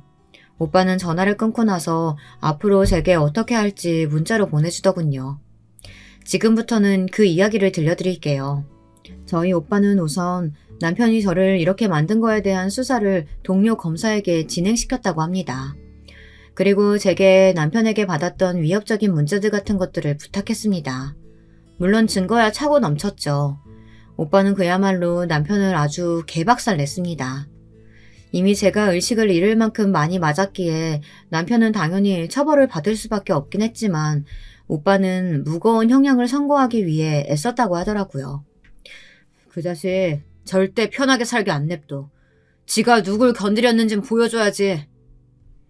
오빠가 남편을 찾아가 가만두지 않겠다고 말했을 때 남편이 그제야 사태의 심각성을 깨닫고 좋은 변호사를 고용하려고 했지만 오빠의 힘 앞에선 아무 소용이 없었습니다. 오빠는 여기서 그치지 않았습니다. 앞서 저희 시부모님이 사업체 하나를 운영하고 있다고 말씀드렸잖아요. 그런데 여기엔 저도 모르는 사실이 있었더라고요. 일단 그 사업체라는 것이 절대 합법적인 것이 아니었던 겁니다. 사기꾼들을 너무 풀어줬네. 내가 진즉에 뒷조사라도 할 걸 그랬다. 무슨 말이야, 오빠? 사기꾼? 사기를 쳤다고? 알고 보니 시부모님 둘 다 무슨 이상한 회사를 꾸려 강의를 하고 다녔는데 그 강의를 들은 수강생들을 대상으로 엄청난 돈을 뜯어내고 있었다고 합니다. 자신을 엄청난 사업가로 대단한 사람들로 둔갑시켜서 강의값으로만 한 사람당 500만 원의 돈을 뜯어냈다고 하더라고요. 정말 기가 찰 노릇이었죠. 그 사기 행색을 자세히 들여다보니 놀라울 지경이었습니다. 그 사람들은 자기 집도 아닌 집을 빌려서 사람들을 초대해놓고 이만큼 성공했다는 재력을 보여주었다고 합니다. 그리고 짝퉁을 명품으로 속여 입고 다니고 심지어 그것을 팔기도 했다고 하더라고요. 그제야 시부모님이 제게 한 모든 말들이 얼마나 허영이고 거기에 또 속은 저는 얼마나 바보 같았는지 깨달음이 찾아왔죠. 머리를 한 대 맞은 것 같더라고요. 하지만 칼을 뽑은 이상 뭐라도 썰어야 하잖아요. 오빠는 그야말로 시부모님 회사를 탈탈 털었고 과거의 행적들까지 모로지 잡아냈습니다. 저는 여기서 도움 될 만한 것을 제공해줬어요. 전에 시어머니가 제게 주신 선물이 하나 있었는데 분명 뜯어냈을 게 뻔했거든요. 네, 저에게는 어울리지 않았던 그 남자 시계요. 역시나 오빠가 그 사람을 찾아내 말해보니 네, 어느 날 그 인간이 저한테 그러더라고요. 손에 찬 시계가 값져 보인다면서 시계 주면 자기가 좋은 투자 정보 있으면 주겠다고 물물 교환을 하자고 하더라고요. 뭐 결국은 속은 제가 바보지만 저는 혹해서 그러겠다고 드리겠다고 했습니다. 나중에 들어보니 대단할 것도 없는 투자 정보였지만요. 제가 그러겠다고 응한 거니까 고소할 수도 없고 해서 내뒀습니다. 이렇게 말했다 하더라고요. 정말 나쁜 인간들이죠. 좋은 투자 정보가 있다고 해서 겨우겨우 돈을 모은 어느 한 가정을 깨어내어 우스운 짓을 저지른 거죠. 수강생들의 피 같은 돈을 모아 시부모님은 호의호식했고요. 검사 오빠의 활약은 정말이지 대단했습니다. 오빠는 시댁을 그렇게 초토화시켜버렸죠. 나중에 시부모님은 제발이지 그만두라고 저에게 싹싹 빌기까지 했지만 저는 지금 생각해도 시원한 말로 날려드렸네요. 선량한 사람들 깨어내서 번 돈으로 호의호식 하셨으니 이제는 그 벌 다 받으세요. 다행히 정의로운 검사님들이 이번엔 솜방망이 처벌 같은 건 할 생각 없으시답니다. 교도소는 제2의 학교라는 말 있잖아요. 거기 가서 최대한 오래 반성하시고 계세요. 아가, 잠시만. 제발 부탁한다. 우리가 너한테 너무 함부로 대했어. 미안하다. 정말 미안해. 제발 한 번만 받아오. 당신 아들도 저한테 그렇게 말했네요. 한 번만 용서해달라고. 사람을 죽을 만큼 패놓고 유산까지 시켜놓고 용서해달라고 말하더라고요. 역시 범죄 유전자는 못 속이나 봐요. 사기꾼 부모의 을처증 아들 둘 다 말 한마디로 천냥빚을 갚으려드니까요. 죄송하지만 선처는 없을 겁니다. 이런 일에 선처가 있으면 피해자가 너무 억울하지 않겠어요? 지금 제가 언론사 찾아가서 다 퍼뜨리고 다녀도 속이 편하지 않을 것 같으니 각오하고 있으세요. 그 후 시부모님과 남편은 교도소에 들어갔고 저는 이혼 절차를 마친 뒤 혼자가 되었습니다. 오빠는 제게 그 일을 두고 여러 번 미안해했답니다. 오빠 생각엔 자신이 조치를 조금이라도 일찍 취했다면 이런 일이 없었을 텐데 자꾸 미안한가 봐요. 하지만 저는 말했죠. 결코 오빠 잘못이 아니고 나쁜 일을 저지른 건 그 사람들이니 우리끼리 미안해하지 말자고요. 저는 오빠에게 너무 고맙습니다. 이래서 가족이 소중하단 말이 나오나 봐요. 어린 시절부터 저를 지켜주었던 오빠가 이렇게 성인이 되어서도 지켜주니 그 든든함은 이루 말할 수가 없답니다. 오빠는 제가 하루라도 행복하게 훌훌 털고 잘 살길 바랬어요. 그리고 저는 저를 구해준 오빠를 생각해서라도 한 번이라도 더 웃고 행복해지기 위해 노력했답니다. 유산의 아픔은 컸지만 그렇다고 영원히 피해자로 살기엔 제 인생이 너무 아까웠거든요. 그래서 저는 제 길을 가고자 이혼 후 여행도 1년간 다녀오고 제 인생을 재정비하는 시간을 가진 뒤 지금에 이르게 되었어요. 참고로 카페를 차리는데도 오빠의 도움이 컸습니다. 우리 큰오빠와 새언니가 제가 장사를 하면 잘할 수 있을 것 같다며 적극적으로 도와주었거든요. 아가씨, 잘 살 수 있을 거예요. 우린 아가씨 믿고 있으니까 언제든 힘든 일 있으면 말해요. 알겠죠? 그래, 소희. 너 혼자 속 끓이지 말고 오빠한테 말해. 오빠 성격 알지? 오빠는 카페에 진상이라도 오면 말하라며 주먹을 불끈 쥐는데 저도 모르게 웃음이 나왔습니다. 힘든 삶 가운데서도 한 번씩 웃고 행복할 수 있다는 것. 저는 이것들이 얼마나 소중한 것일지를 알게 된 요즘이라고 말씀드리고 싶네요. 이제 글을 마칠 시간이 되었는데요. 혹여나 여러분들 중에 제 사연을 들으시며 답답하신 분들도 있으시겠지만 그보다 용기와 힘이란 좋은 것들을 많이 얻어가셨으면 좋겠습니다. 제 일을 교훈 삼아 사람을 더 조심하시면 좋겠고요. 그럼 저는 앞으로도 사연 채널을 통해 여러분의 소중한 인생 하나하나를 응원하고 있겠습니다. 지금까지 사연 들어주셔서 감사합니다. 여러분, 두 번째 사연 시작하기 전에 좋아요, 구독 꼭 눌러주실 거죠? 그럼 두 번째 사연 바로 시작합니다. 안녕하세요. 나이 많이 먹고 그저 주책 떠는 아줌마가 되어버린 것 같아서 가끔은 우울할 때도 있는데 사연 채널을 보면서 정말 별의별 일들이 다 있다는 걸 느끼면서 약간의 위로 혹은 동질감을 느끼면서 힘을 얻고는 해요.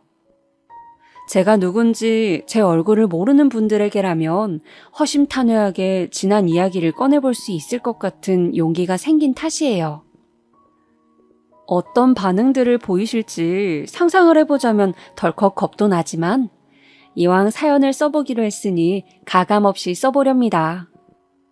매끄러운 이야기가 될 거라는 기대는 조금 내려놓고 들어주세요. 저 그 정도로 잘 배운 사람 아니고 글을 쓰는데 타고난 재주도 없어요. 남편이랑 연애하던 시절부터 저는 시어머니의 그 지극한 아들 사랑을 어느 정도는 알고 있었습니다. 그놈의 우리 아들 타령을 어찌나 하시던지요. 그럼에도 저는요, 결혼을 하게 되면 제가 그분의 며느리가 되면 그렇게 아끼는 아들이 제 남편이 되면 바뀌실 줄 알았습니다. 내가 며느리로서 잘하면 마음을 열어주시겠지? 설마 지금과 같은 모습을 계속 보이시겠어? 그럴 리가 없지. 하지만 결혼하고 나서 시간이 지나도요. 더했으면 더했지 정말 좋게 바뀌시진 않더라고요. 사람 천성이 아예 그러셨던 것인지 솔직히 먹는 거 가지고 사람 서럽게 만드는 것이 가장 치사하게 느껴지지 않나요?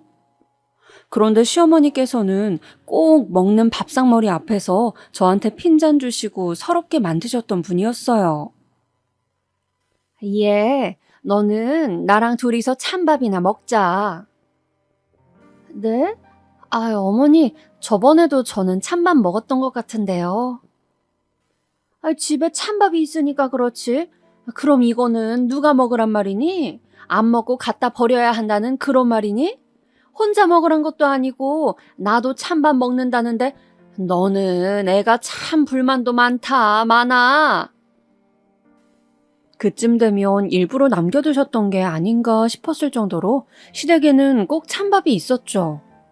그 남은 찬밥은 무조건 제 앞으로 밀어주셨습니다. 너 생선 안 좋아한다고 하지 않았니? 네?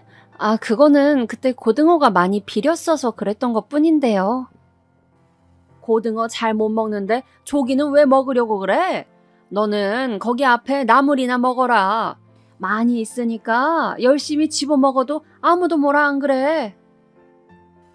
생선이나 고기 같은 건 저에게서 멀리 떨어뜨려 놓으셨고요. 냉장고에 항시 들어가 있는 김치라든지 나물 반찬 같은 건 제 앞쪽에 두셨어요. 바로 한 겉절이나 맛있는 파김치 같은 건 또 저한테서 떨어뜨려 놓으셨고요. 그런 식탁의 장면이 아직도 머릿속에 너무나도 선명하게 남아있네요.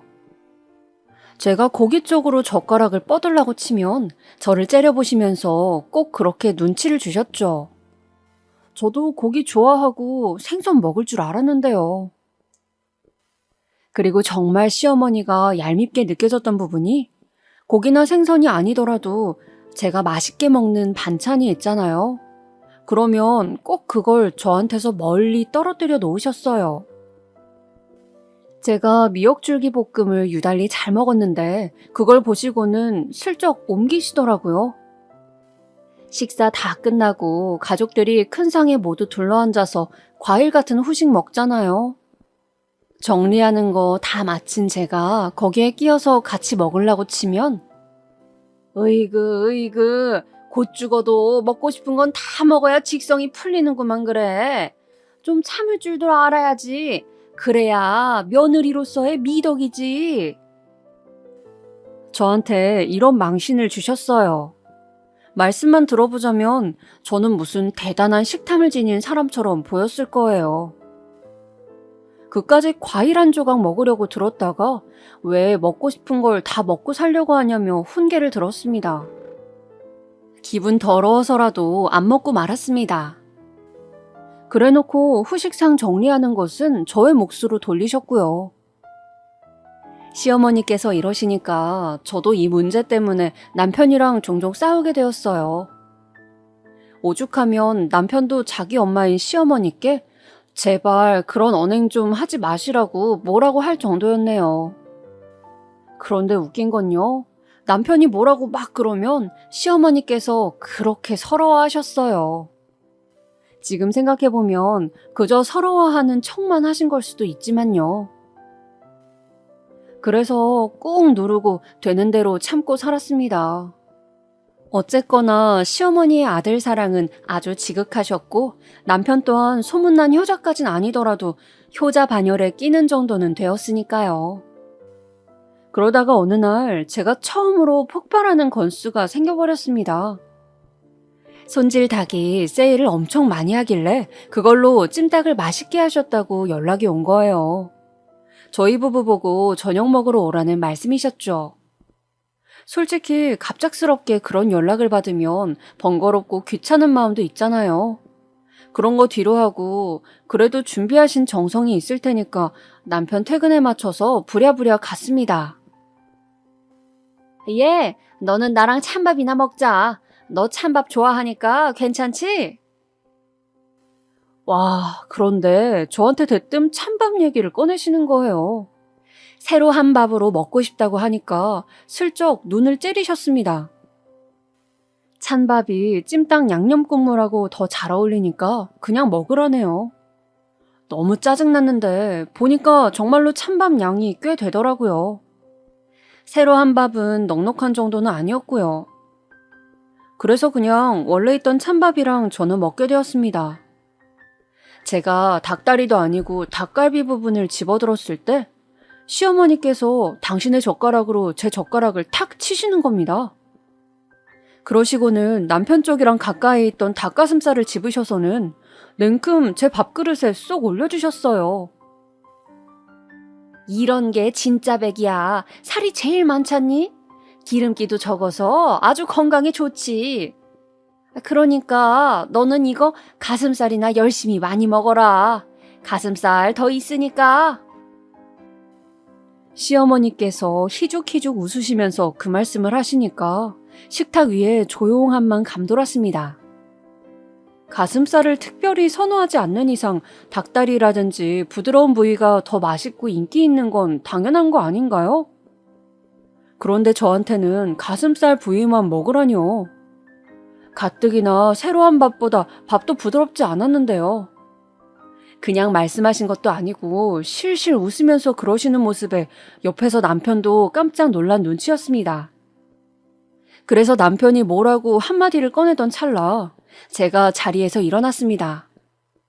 퍽퍽한 닭가슴살이 올려진 찬밥 공기, 제 숟가락, 젓가락 이거 챙겨 들고 일어났어요. 싱크대로 가서 그거 다 부어버렸습니다.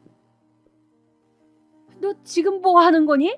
너 설마 밥을 버린 거야? 시어머니께서 막 호들갑을 떠셨는데 상대는커녕 쳐다보기도 싫었어요. 제가 거실로 나가서 가방 챙겨두니까 남편이 그제서야 벌떡 일어났습니다. 어른이 말씀하시는데 들은 척도 안 하고 저게 아주 미쳤구만. 도대체 어디서 배운 버르장머리야? 그런 남편의 반응에 욱하신 것인지 시어머니는 크게 소리를 지르셨습니다. 저도 그 순간에는 정말 화딱지가 나서 그대로 집을 나갈까 하다가 다시 부엌 쪽으로 걸음을 옮겼어요. 그리고는 시어머니와 똑바로 눈을 마주치면서 말씀을 드렸죠.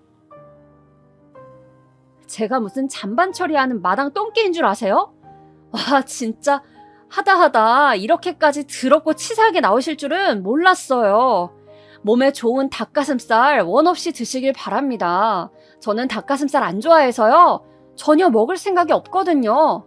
찬밥이랑 같이 맛있게 쳐 잡수세요. 저는 이만 가보겠습니다. 제가 몸을 돌리니까 남편이 우선 진정부터 하라면서 제 팔을 잡더라고요. 진정? 무슨 진정이요? 짜증이 나버려서 그런 남편의 손길도 뿌리쳤습니다. 니네 엄마랑 살아.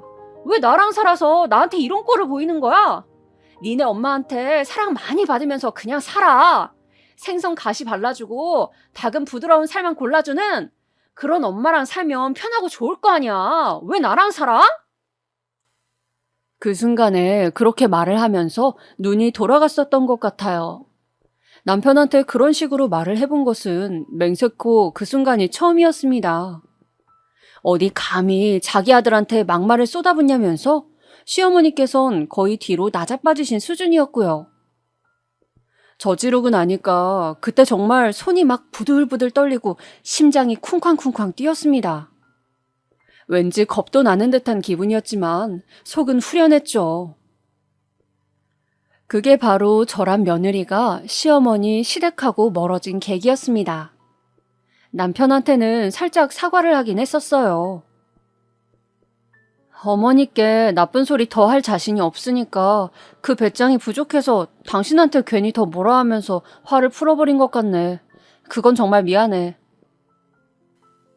제가 한 행동에 대한 사과라기보단 제 안에 담긴 시어머니에 대한 분노의 화살이 잘못된 방향으로 나가고 말았다는 것에 대한 사과라고 할 수 있었습니다. 남편은 자기가 중간에서 연결다리 역할을 잘 못했다면서 미안해했어요.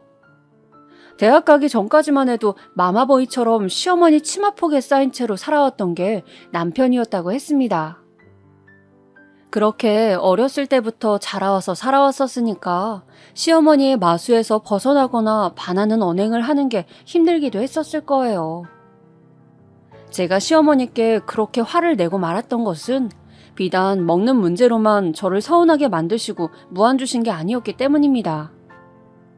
관광지에 놀러 갔다 오셔서 가족들의 소소한 선물을 다 사오실 때면 꼭 제 것만 빼먹으셨습니다. 귀신같이 딱 제 것만요. 지인분들하고 댁에서 모임 가지시기로 하면 저를 불러다가 일을 시켜 먹으셨습니다.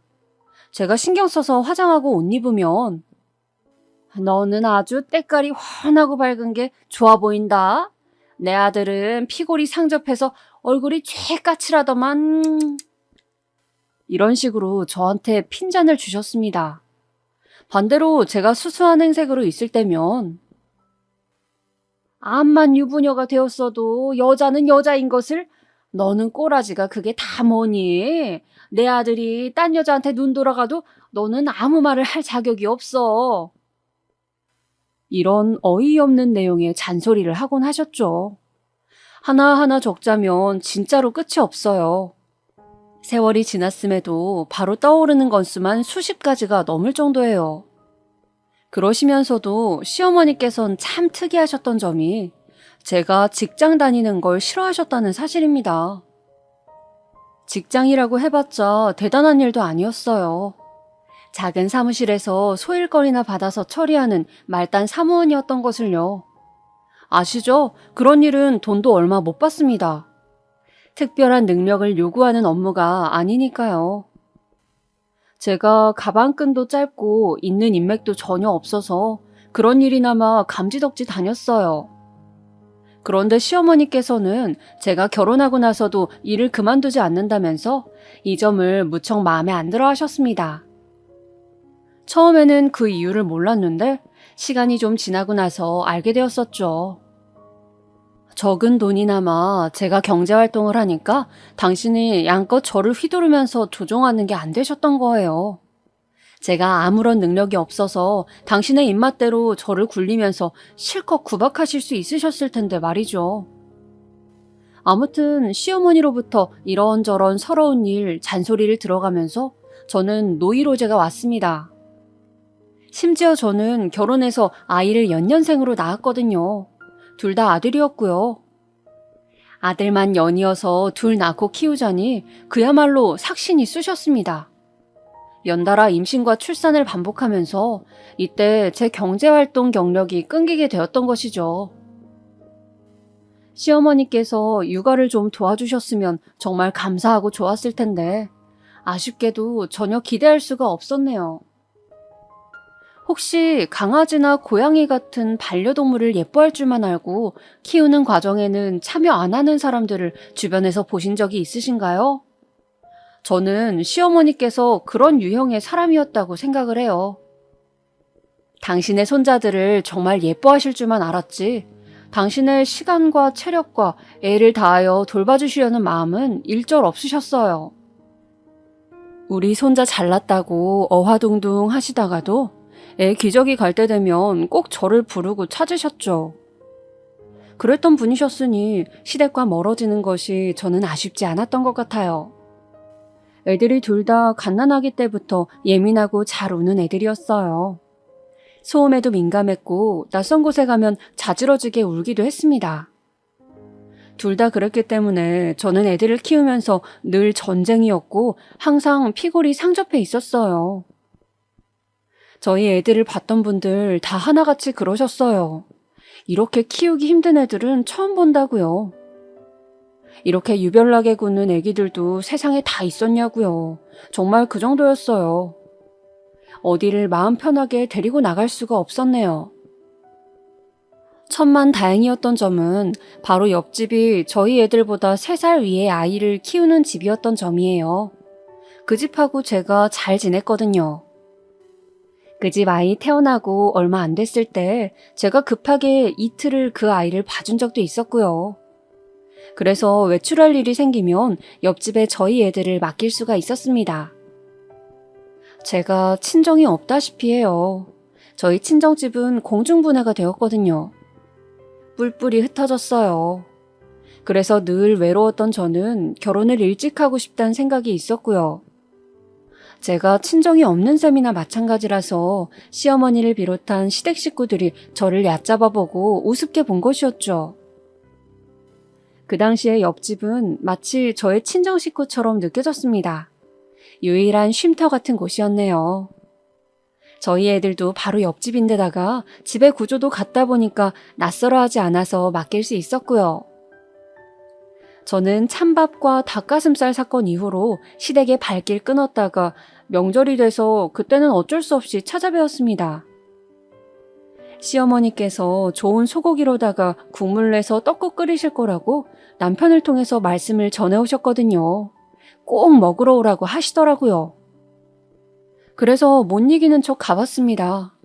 그런데 어째서 제 떡국을 푸는 순서에 딱 양이 모자라게 되었던 걸까요?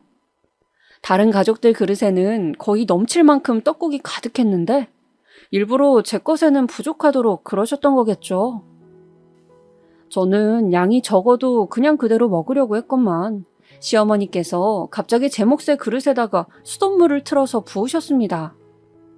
저는 그걸 보고 깜짝 놀라서 얼어붙었어요. 아니, 이게 국물이 워낙 진해서 이렇게 물만 추가해서 먹으면 양이 딱 맞게 되지.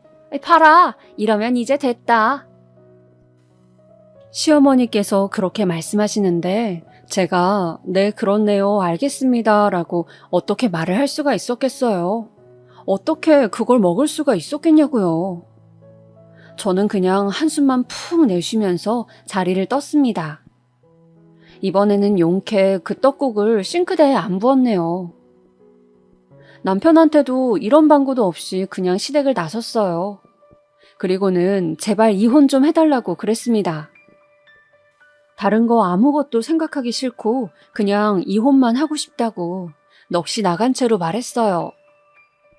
그러니까 남편이 눈물을 보이면서 절대 이혼만은 안 된다고 저한테 빌었습니다. 애들 생각해서라도 이혼만은 안 된다네요. 저희 애들 정말이지 둘 다 유별난 수준인데 엄마나 아빠 한쪽이라도 없으면 안 된다고 말이죠. 제 배에서 낳은 자식 새끼들 생각해서 참았습니다. 주변에서 병원 치료 같은 걸 알아봐야 하는 거 아니냐고 할 정도로 예민하고 유별났던 저희 애들, 엄마인 제가 아니면 누가 키우나 싶어서 꾹 참았습니다.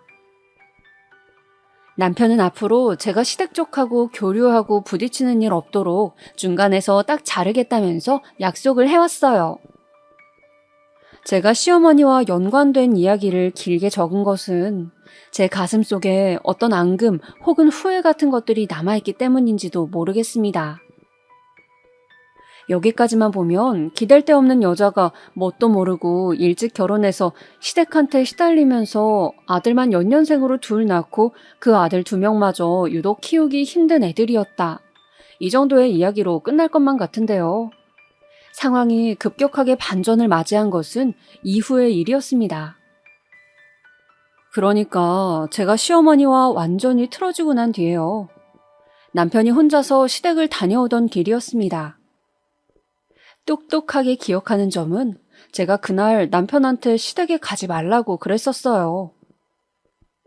회사 일 때문에 요즘 피곤하다는 말을 입에 달고 있는 사람이 굳이 왜 부른다고 또 쪼르르 가겠다고 그래. 저는 불만을 터뜨렸지만 남편은 괴념하지 않았습니다. 시댁에 갔다가 집에 돌아오던 늦은 밤중의 귀갓길, 남편은 교통사고를 당해서 허망하게 세상을 뜨고 말았습니다. 이 과정을 보면 더욱 어이가 없어집니다. 남편은 시댁에서 술을 마셨었더라고요. 많이 마신 건 아니었고 소주 반 병에 맥주 한 잔 정도는 되는 양이었다고 그렇게 들은 기억이 있습니다. 요즘에는 음주운전, 이거 사회적으로 참 시끄러운 문제가 되었죠. 그런데 옛날 그 당시에만 해도 경각심이 조금 부족했던 것 같아요. 연예인 누구누구도 음주운전이 적발되었다는 소식을 TV로 접해도 얼마 후에 보면 그 연예인이 멀쩡히 방송을 나오고 있었으니까요. 그때는 지금보다 무지했던 시절이었나 봅니다. 그렇기에 남편이 술을 마신 채로 운전대를 잡았던 걸까요? 주량이 약한 편은 결코 아니었지만 남편은 그 즈음에 만성피로를 호소하고 있던 사람이었어요. 피곤한 데다가 술이 들어갔고 시간은 야심한 밤중이었죠. 긴장이 완전히 풀려 있었나 봐요. 남편은 신호를 제대로 확인하지 못했고 행인을 치어버리는 사고를 냈습니다. 그러자 놀란 남편이 차를 멈춰 세워서 쓰러진 행인을 확인했죠. 구급차를 부르고 나서 자책하던 남편이 도로에 서 있었습니다. 그런 남편을 빠르게 달려온 트럭이 와서 받았습니다. 결과만 말씀드려보자면 트럭 운전수는 그때 징역을 살았습니다. 정말 짧게요. 사람 목숨값이라고 보기엔 너무나도 짧은 형벌의 기간이었습니다. 그리고 저희 남편이 치었던 행위는 거동이 불편해졌으며 끝내 장애 판정을 받게 되었습니다. 그 행인의 가족분들이 남편의 장례식장에 찾아와서 제 뺨을 내리쳤던 그 순간은 죽는 그날까지도 안 잊혀질 것만 같아요. 남편 잃고 울고 있는 여자를 사정없이 때리시더라고요. 저는 입 꽉 다물고 묵묵하게 있었죠. 아이고야, 아이고야, 내 아들. 불쌍해서 어떡해. 이렇게 가래가 아닌데, 이렇게 떠날 내 자식이 아닌데. 시어머니께서는 남편의 죽음 앞에 정신이 나가실 듯 오열하셨으나 음주운전을 야기시켰던 시댁의 술상에 대한 것은 먼저 말씀을 안 꺼내셨습니다. 저한테 괜찮냐고 물어보지도 않으셨어요. 오히려 되려 너를 만나지만 않았어도 내 아들은 지금 이렇게 가지 않았어. 전부 너를 만나서 다 이렇게 틀어진 거야. 저를 보시면서 이를 박박 가셨죠. 저같이 막 떼어먹고 근본 없는 것과 부부의 연을 맺도록 두는 게 아니었는데 후회돼서 미치겠다고 하시면서 시어머니는 제 앞에서 꺼이꺼이 우셨습니다. 저는 그런 시어머니를 보면서 정신이 빠진 웃음만 그저 그렇게 흘리고 있었네요. 남편을 그렇게 떠나보낸 이후 시댁에서는 저희 애들을 데려가겠다고 했어요. 저에게는 애들을 키울 능력이 없어 보인다고 하면서요. 정서적으로 불안했던 제 유년 시절, 결혼 이후에는 시댁에 시달리면서 받아온 스트레스, 연년생 아들 2명을 낳고 육아하면서 겪은 고충들로 저는 사람이 피폐해져 있었습니다. 그런 저에게 애들을 키우게 둘 순 없다고 시댁에선 그렇게 말을 했어요. 그리고 없는 재산이나마 다 달라고 하였습니다. 애 하나 키우는데 돈이 얼마나 드는 줄 알아? 그런데 둘이잖니. 그것도 사내 놈으로만 둘. 얼마나 돈이 많이 들어가겠어? 그러니까 있는 돈을 다 우리 쪽에 줘야 맞는 거지. 표독스럽게 말씀하시는 시어머니 앞에서 대꾸할 기력조차 없었습니다. 저는 엄청나게 지쳐 있었고 애들을 잃고 싶진 않았지만 저에게는 그럴 만한 여력 또한 없다는 것을 스스로가 알고 있었어요. 저는 자포자기의 심정으로 애들을 시댁에 보냈습니다. 천방지축의 초등학생 남자애들을 시댁에서 잘 감당할 수 있으려나 싶기도 했고 제가 제 배로 낳은 핏줄들을 이대로 영영 놓치게 되는 것이면 어쩌나 하는 걱정 또한 들었습니다. 시댁에서는 저와 인연을 끊길 원하였거든요. 내가 시댁의 끝까지 고분고분하게 군 며느리였다면 지금쯤 이런 상황이 아니었을까? 내가 어머니께 괜히 대들었기 때문에 이렇게 힘든 상황을 겪게 된 건 아닐까? 내가 그렇게 굴지만 않았어도 내 남편이 혼자 시댁에 갔다가 음주운전을 하게 되는 일도 없었을 텐데 이게 다 정말로 나 때문에 벌어진 일은 아닐까? 스스로에 대한 신뢰까지 놓아버린 저는 애들을 시댁으로 보낸 이후 반강제로 저희 4식구가 원래 살았던 집을 처분당한 이후 작은 원룸에서 혼자 생활을 하게 되었습니다. 정말 우울하고 기력이 없더라고요.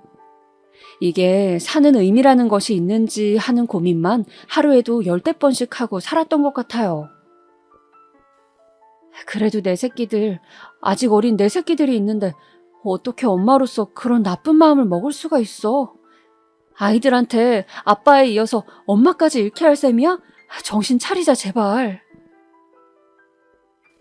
제가 마음을 다잡을 수 있었던 것은 순전히 제 애들의 존재였다고 생각합니다. 애들이 아니었으면 그 당시에 저는 정말 살아가는 의미가 없었거든요. 마음의 병도 커질 대로 커진 상태였고요. 몸이 너무 안 좋아서 하루는 병원을 가보았는데 거기 의사 선생님께서 저보고 호르몬 쪽 질환이 의심된다면서 검사를 한번 받아보라고 권하셨죠. 알고 보니까 제가 갑상선 쪽이 많이 안 좋았더라고요. 남들보다 수치가 많이 이상했습니다. 장기전으로 생각하고 약을 꾸준히 복용해야 한다는 진단에 저는 그저 힘없는 웃음만 흘렸던 것 같아요. 최소 몇 년씩이나 약을 먹어야 한다고? 그런데 내가 그때까지 살아있기나 할까? 그런 의무란 생각을 했었더랬죠. 그래도 이왕 병원에서 처방받고 타온 약 복용을 시작했어요. 몇 주 지나자 한결 기분이란 게 나아지긴 하더라고요. 제가 상황도 상황이었지만 몸이 너무 안 좋은 상태였기 때문에 사람이 축 처지고 우울했던 것이었나 봐요. 갑상선 질환을 앓게 된 원인은 병원에서 규명해내지 못했지만 극심한 스트레스로 야기가 될 수 있다고 말을 해준 바 있었습니다. 저도 스트레스로 짐작을 하고 있었어요. 약을 복용하면서 저는 자그마한 일을 시작하게 되었습니다. 너무 소소한 일이었지만 일상의 유일한 활력이었고 저 혼자 살자면 그 적은 돈으로도 부족하진 않았으니까요. 하지만 그 생활도 오래 가지 못했습니다. 저희 애들이 중학생 때 시어머니께서 중풍으로 쓰러지셨어요. 설상가상으로 얼마 후엔 시아버지께서도 편찮아지셨고요. 시댁 식구들이 득달같이 저한테 연락들을 해왔습니다. 애들을 데려가라고요. 못 키우겠으니까 책임 못 지니까 애들 둘 다 데려가 버리래요. 아직 어리디 어린 미성년자 자식들을 설마 못 본 척하는 건 아니리라 믿는다면서 저한테 압박들을 가했습니다. 정말 어이가 없었죠. 제가 거두기 싫다고 말을 한 적도 없었는데 무조건 저한테 그런 식으로 말들을 했으니까요. 제 자식들 당연히 제가 키울 거예요. 네, 그렇게 할 거라고요. 그런데 제가 애들 보내면서 시댁에 드렸던 전 재산, 그건 어떻게 되었나요? 그나마 있던 모든 재산을 다 시댁에 준 셈이었거든요. 그런데 그 돈이 없다고 하더라고요. 너는 네 시부모 둘 다 건강 이상으로 지금 난리도 아닌데 돈 이야기가 나오냐면서 한 푼이라도 이쪽으로 보태야 할 상황인데 어째서 역으로 돈 타령을 하냐면서 저한테 그렇게나 욕들을 해댔습니다. 아, 상대해봤자 뭐라고 말이 통할 상대들이 아니었어요. 차라리 잘 됐다. 이참에 내 자식들 되찾고 그 지긋지긋한 시댁의 인간들과 깨끗하게 인연을 끊어버리자. 저는 그렇게 생각하면서 애들을 데려왔습니다. 그때가 큰애는 중3, 작은애는 중2였어요. 한창 사춘기의 절정기에 도달해 있었죠. 그리고 도대체 시댁에서 지난 몇 년을 어떻게들 보냈던 것인지 정말 성격들이 희한하게 변해 있었습니다. 아무리 초등학생과 중학생의 사고방식이 천지 차이라고는 하지만 정말 해도 해도 너무할 만큼 확 변해 있더라고요. 그전까지는 그래도 내 자식인데 내가 통제하고 다뤄야지 이런 생각이 먹혔다면 이제는 어림도 없게 되어 있었습니다. 저는 느낄 수 있었어요. 시댁 식구들 모두 저희 애들을 처음에는 떠받들듯이 잘해주다가 애들이 점점 감당 안 될 만큼 짓궂고 사납게 변해가니까 정을 떼게 된 것이라고 말이죠. 손녀 아닌 손자라고 예전에 시어머니께서도 애들을 무척 예뻐하셨었거든요. 그런데 애들이 하도 말을 안 듣고 성정이 예민하니까 학을 떼셨던 전적이 이미 옛날에 있었습니다. 시댁에서 데려온 애들, 저도 처음에는 어떻게 대해야 할지 갈피를 못 잡았어요. 갑작스럽게 저와 같이 살게 된 상황이며 학교는 전학 수순을 밟게 됐지 이런 것에 애들이 민감하게 반응했습니다. 우리는 항상 우리 뜻대로 해본 게 하나도 없었어. 다 어른들 입맛대로 우리를 조종하잖아. 큰애가 제 눈을 똑바로 보면서 그렇게 말을 했을 때 저는 가슴이 너무 아파왔어요. 애들의 말 맞다나 어른들 사정으로 애들이 늘 피해를 보고 이리저리 휘둘린 것만 같아서요. 저는 애들을 무조건 포용하고 어르고 달래는 것부터 시작했습니다. 정말 지난 세월 속에서 못다 했던 최선을 다해서 애들한테 좋은 엄마 노릇을 하겠노라 다짐하였어요. 애들이 공부가 좀 뒤처지고 있었더군요. 다행이었는지 혹은 지금 생각하니 불행이었는지 둘 다 공부에 대한 욕심은 있었습니다. 욕심은 있는데 생각만큼 성적이라는 결과가 안 따라와 주는 것에 둘 다 답답해하고 있었죠. 성적이 전교권에서 노는 공부 잘하는 친구들은 하나같이 사교육에 돈을 엄청 쓰고 있다면서 애들이 그런 말을 했습니다. 그런데 우리는 다니는 학원도 영어학원 하나였고 따로 공부하는 거라고는 EBS 보는 게 다라고. 그건 공짜잖아. 우리도 학원 다니고 싶고 과목별로 문제집 여러 권 가지고 싶어. 왜 우리는 하고 싶어도 못해야 돼? 큰애가 그렇게 말을 했을 때 저는 꿀먹은 벙어리가 되고 말았습니다. 부모가 사교육을 밀어붙여서 그 자식이 버거워하는 경우가 분명히 더 많을 텐데 저희 집은 상황이 반대였으니까요. 그리고 그때 옆에서 작은 애가 이렇게 말을 하더라고요. 우리는 타고난 머리도 구린데 환경은 더 구린 것 같아. 수업 시간에 쌤이 그러는데 공부하는 머리도 부모한테서 유전을 받아서 타고나는 거래. 공부하는 머리가 부족한 애들은 그 부모를 보면 답이 나오는데 특히 엄마 쪽의 유전이 공부하는 머리의 유전이래. 작은 애가 또박또박 말을 하는 동안 얼마나 참담한 기분이 들었는지 모릅니다. 근데 엄마는 대학도 안 나왔지? 가난해서 대학을 못 간 거야? 아니면 머리가 나빠서 대학을 못 간 거야? 저는 가정 환경도 나빴지만 공부에 흥미나 재능을 보인 적이 없었어요. 그랬던 저였기에 작은 애의 질문 앞에서 쥐구멍을 찾고만 싶었습니다. 자존심이 상하는 것, 그런 개념을 아득히 넘어선 어떤 수치스러운 감정이 제 안에 들어있던 것 같아요. 그 후로 저 혼자 살았던 작은 원룸에서 집부터 옮겨갔습니다. 한창 성장기인 아들 2명과 살기에는 말이 안 됐으니까요. 있는 돈 다 끌어모아도 돈이 부족해서 대출을 감행하여 투룸 빌라로 이사를 갔습니다. 큰 짐들은 거실에 두었고요. 제가 작은 방을 쓰고 애들이 큰 방을 썼어요. 저는 사무직 일을 아르바이트로 작게 하고 있었는데 벌리는 돈이 터무니없이 약수했습니다. 그때 정말 때마침 전에 친하게 지냈던 이웃으로부터 연락이 왔어요. 남편이 살아있을 적에 저희 집이랑 교류를 잘 하면서 지냈던 옆집이었습니다. 저에게는 마치 친언니처럼 느껴졌었던 그분의 전화를 반갑게 받았어요. 그래, 이게 대체 얼마만이야? 요즘 뭐하고 지내? 어떻게 잘 지내고 있는 거야? 아휴, 그게요, 언니. 저 사실은 돈 때문에 머리를 싸매고 있어요. 저 혼자 살면 모르겠는데 애들 생각하면 정말 막막하네요. 곧 큰애는 고등학생이 되거든요. 또 돈 들어갈 때가 많이 생기겠죠? 넓게 보면 애들 대학 비용도 엄청나게 들어갈 텐데 지금부터 그 돈을 마련해놔야 하는데 솔직히 요즘 막막해요.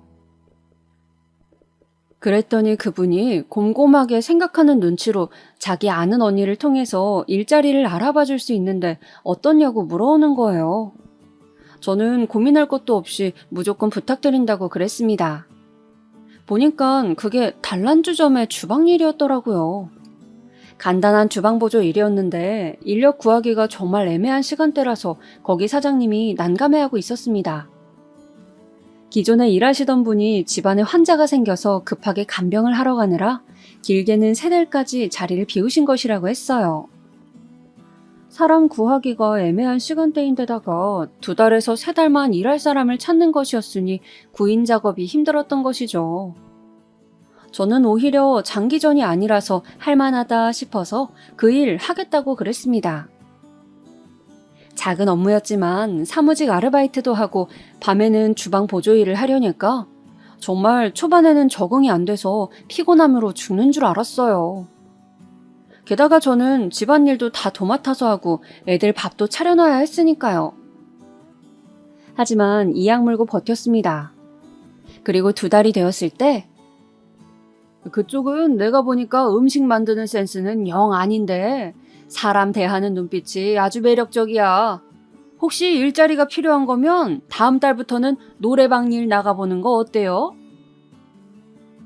단란주점의 사장님으로부터 그런 제안을 받게 되었습니다. 제가 깜짝 놀랐죠. 말씀은 감사한데요. 저는 그런 일은 안 하려고요. 그런 일이 어떤 일인데? 더럽게 놀고 창피한 그런 일 아니야. 그러니까 가서 설명이나 들어봐요.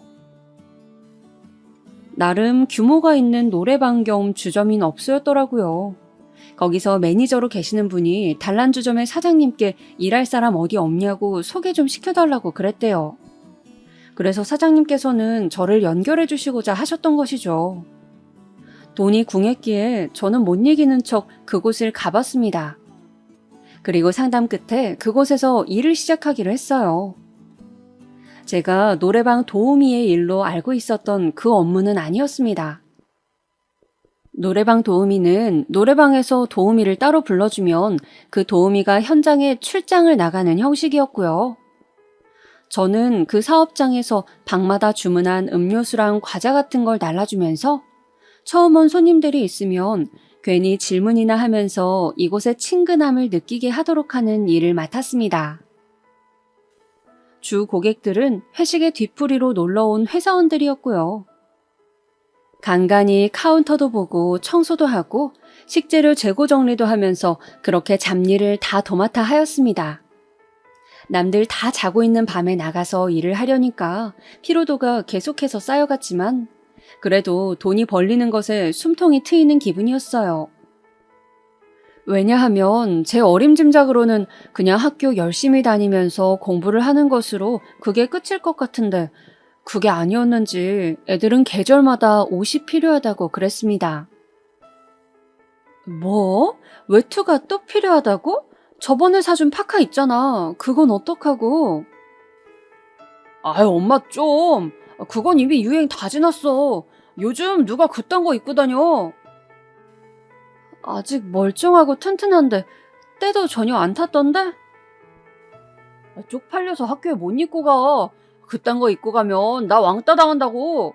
엄마는 내가 왕따 당하면 좋겠어? 학교에서 도는 유행이 있는 것이었는지 큰애고 작은애고 둘 다 그렇게 때를 써댔습니다. 제가 낮과 밤으로 힘들게 일을 하는 것을 뻔히 알면서도 자기들 엄마의 노고는 보이지도 않았나 봐요. 돈 한 푼 벌어오는 게 얼마나 힘든 건지 애들은 모르는 모양이었어요. 그놈의 나이키 운동화는 왜 빠르게 유행이 돌고 돌아서 새로운 디자인을 또 사줘야 하는지. 운동화 한 켤레에 20만 원 돈이었습니다. 그리고 애들 사이에서 없으면 왕따 당한다는 겨울 겉옷들은 50만 원 돈이 우스운 금액들이었고요. 허리가 휘는 수준이었죠. 저는 그래도 우리 애들, 아빠 없는 애들 어디 가서 기죽고 다닐까봐 부족함 없이 다 해주고자 했습니다. 원하는 인터넷 강의가 있으면 다 끊어서 보게 해줬고요. 학교에서 하는 자습에 집중이 안 된다고 난리치길래 학교에서 가장 가까운 독서실도 끊어주었습니다. 큰애는 고2 때부터 성적에 완전히 두각을 나타내기 시작했어요. 상대적으로 뒤처졌던 게 작은애였는데 그런 자기 형의 모습을 보면서 자극받았는지 열심히 하기 시작하더군요. 저는 그런 자식들이 너무나도 대견하였습니다. 고등학교 입학 당시들만 해도 저는 애들이 서울 4년제 대학에 들어가면 그것으로 괜찮을 것이라 여겼었는데 어느새 애들은 서울대학교 입학을 목표로 두고 있더군요. 저는 철저히 애들에게 맞춰서 생활했어요. 남들은 자식들을 공부시키고 싶어도 자식들이 안 따라줘서 못 그런다는데 공부에 의욕이 넘치고 서울대학교라는 확실한 목표를 향해서 달려가는 자식들을 둔 것은 분명한 저의 복이라고 여겼죠. 때로는 지겹고 신물나는 노래방 일이었고 낮에는 병든 닭처럼 퀭해 있는 제 자신이 초라하였지만 제가 그 순간들을 이겨내고 버텨왔던 것은 제 자식들이 원대한 목표를 가지고 있었기 때문입니다. 엄마, 나 아침에 밥 종류는 먹기 싫다고. 안 넘어간다고. 내가 몇 번을 말해야 엄마는 알아쳐먹겠어. 고3이 된 큰애는 예민해질 대로 예민해져 있었고 그 앞에서 저는 큰 소리 한 번 못 내고 살아야 했지만 그래도 상전 모시듯이 하였습니다. 그러게. 미안해. 엄마가 찌개거리 맛있는 게 있어서 밥 해주고 싶어서 이렇게 차려버렸네. 바나나랑 우유 갈아서 빵이랑 먹으면 되지? 엄마가 지금 바로 해줄게. 됐어. 짜증나. 엄마 때문에 오늘 하루 다 망쳤어. 안 먹고 그냥 갈 테니까 이건 엄마나 먹으면서 반성해. 짜증스럽게 말을 하고 학교를 가버리던 큰애. 그러면 남겨진 저는 내가 왜 또 등신같이 굴어서 내 새끼 아침을 굶고 학교를 가게 만들었을까 하는 자책감에 잠겨들었습니다. 자식들만이 제가 가진 온전한 것이었기 때문에 저는 모든 초점을 자식들에게 맞췄고 일상의 모든 것들을 다 맞춰주었어요. 수능날은 물론 그 이후로도 저는 애들의 비위를 거스를까봐 전전긍긍을 했었네요.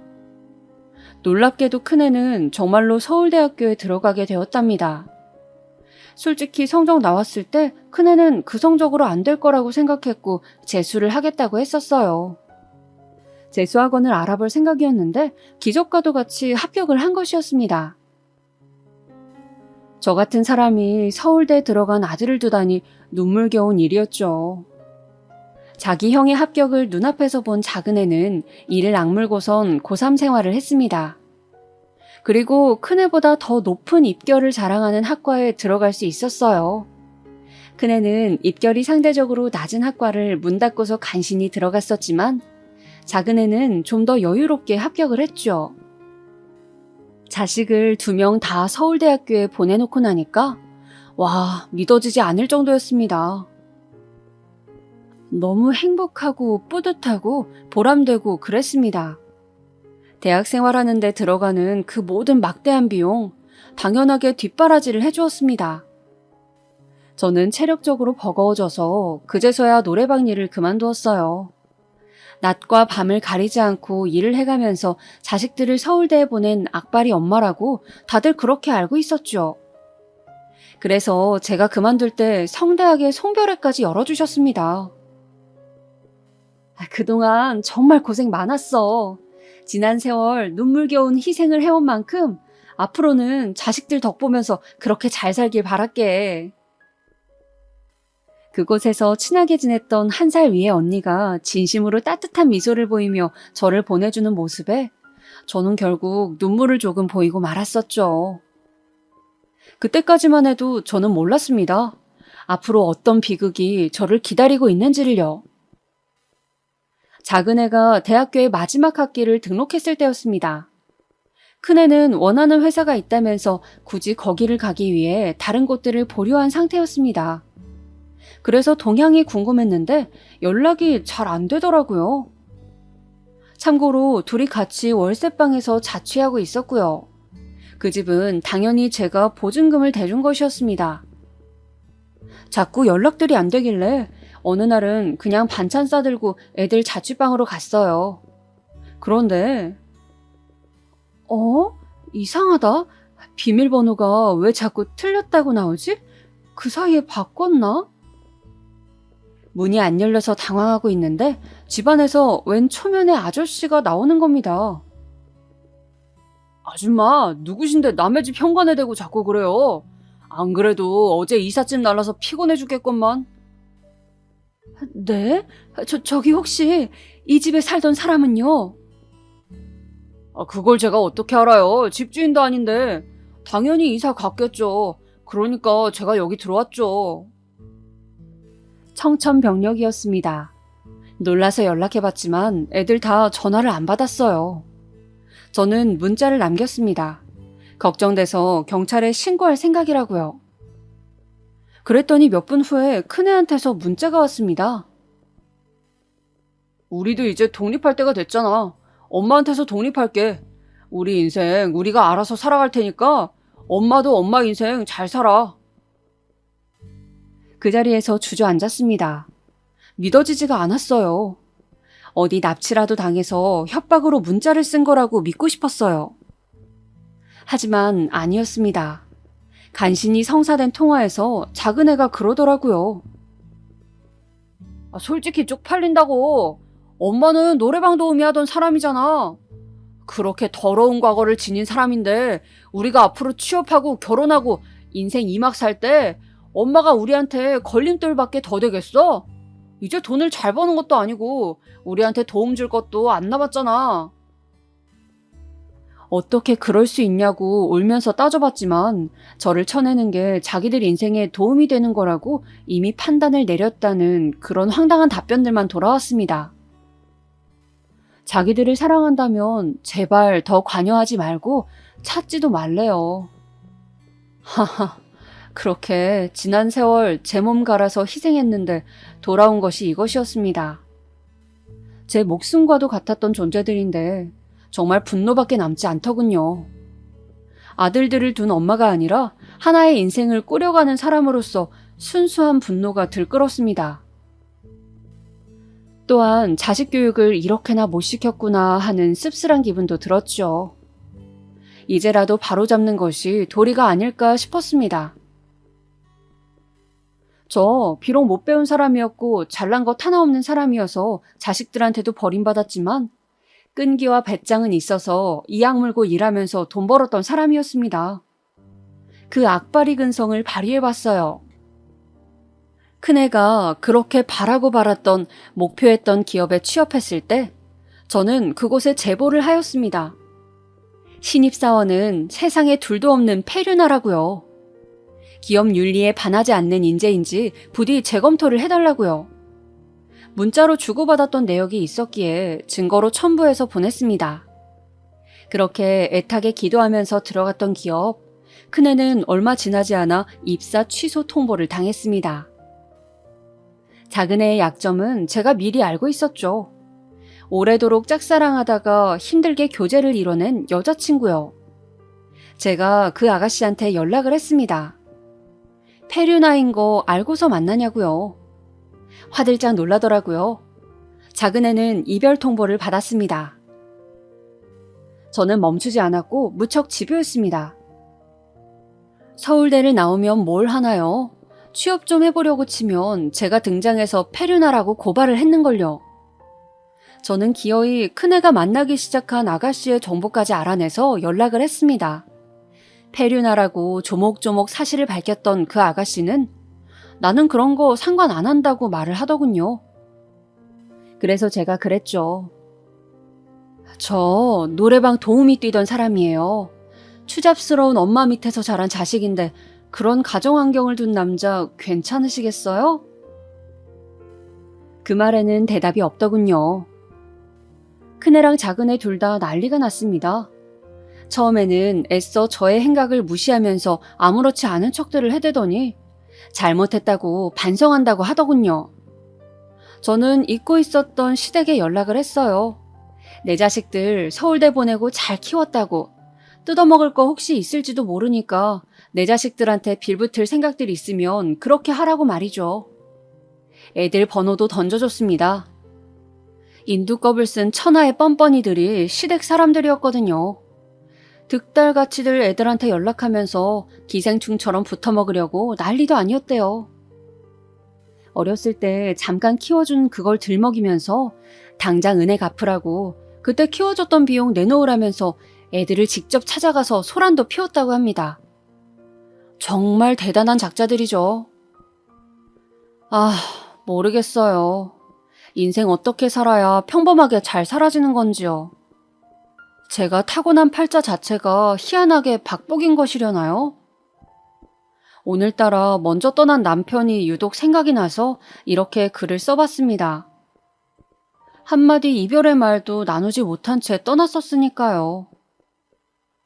지금 저랑 대화를 할 수 있다면 남편은 이 모든 사태를 보고 과연 저한테 무슨 말을 해줄까요?